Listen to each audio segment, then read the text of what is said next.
ଯେତେବେଳେ ହୁଏ ବିନା ପିଆଜ ରସୁଣର ବାର ଆମ ଓଡ଼ିଆ ମାନଙ୍କ ମନକୁ ଫାଷ୍ଟ ଅପସନ୍ ଆସିବ ଆଜି ଅରୁଆକୁ ଡାଲମା ଟିକେ କରିଦେବା।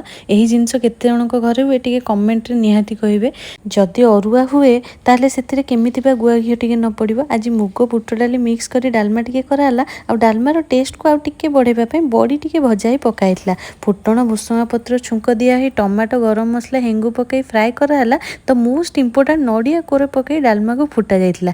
ଡାଲମାରେ ନ ପଡ଼ିବ ଯଦି ଜିରା ଲଙ୍କାର ଗୁଣ୍ଡ ଟିକେ ତାହେଲେ କେମିତି ପାଇବା ଆମେ ଡାଲମାର ରିଅଲ ମଜା। ଅରୁଆ ଡାଲମା ସହ ଟମାଟୋ ଖଟାର ଭୂମିକାଟା ଥାଏ ବୋଧହୁଏ ବହୁତ। ସେଥିପାଇଁ ଫୁଟଣ ଭୁଷୁଙ୍ଗା ପତ୍ର କଳା ଗୁଡ଼ ଦେଇ ଟମାଟୋ ଖଟାଟେ ହେଲା। ନଡ଼ିଆ କୋରା ଜିରା ଲଙ୍କା ଗୁଣ୍ଡ ଦେଇ ତାକୁ ରେଡ଼ି କରାଯାଇଥିଲା। ଗରମ ଗରମ ଅରୁଆ ଭାତ ଡାଲମା ଖଟା ସହ ବସା ଦହି ଆଜି ଖିଆ ଯାଇଥିଲା। ଯେତେ ଯାହା କୁହନ୍ତୁ ପଛେ ଅରୁଆ ଡାଲମା ଖଟାର ମଜା ଥାଏ ଭାରି ନିଆରା। କାହାକୁ ଭଲ ଲାଗେ ଆମ ଓଡ଼ିଆ ଘରର ଖାଦ୍ୟ ପସରା? ତାହେଲେ ଜଲ୍ଦି ଜଲ୍ଦି କରନ୍ତୁ ଲାଇକ୍ ସେୟାର ଆଣ୍ଡ ସବସ୍କ୍ରାଇବ୍। ଜୟ ଜଗନ୍ନାଥ।